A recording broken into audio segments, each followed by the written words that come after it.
The bottom line is that I was all consumed by my previous job, which was CEO of H&R Bloch, a company that was founded by my father, Henry Bloch, and his brother, Richard. And I enjoyed a 19-year career at the company. But it was about at the time that I achieved my ultimate goal, which was to succeed my dad as CEO, that I began to think that something was missing. And I had two young kids at the time, and it was not uncommon for me to sit at the dinner table, and my wife would kick me under the table and would say, Jason just asked you a question and you didn't hear him. So I was totally consumed by my job at H&R Bloch. So I finally decided if I was going to truly be happy, I would need to pursue a different kind of personal fulfillment, one that was not financially related and one where the focus was not on me.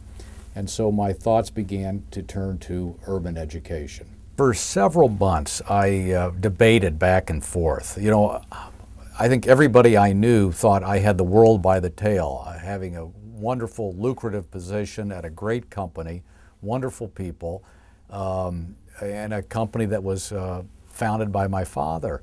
And so it was a very difficult decision to make, and having been there for 19 years and having never thought about any career outside of the tax preparation business for my entire life, it was agonizing. And I would often wake my wife at 2 o'clock in the morning, which she never appreciated, to talk about this. And finally, I made the decision to move on.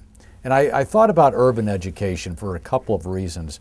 I thought then, as I do today, that urban education lies at the heart of our nation's most urgent problem.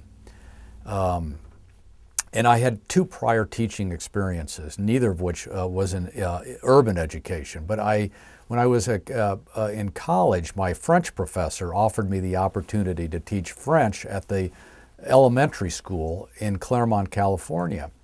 And he told me I wouldn't be paid, but I could receive course credit for it. And so I did that, and I really enjoyed the experience. Now, my students didn't quite take me seriously. They saw me more as a 20-year-old college student than a real teacher. And I think that was particularly evident when they called me Mr. Blockhead. But then about 30 years later, I taught taxes at H&R Bloch, and also very satisfying experience. And none of my students then called me Mr. Blockhead. But so I thought teaching would be a wonderful pursuit.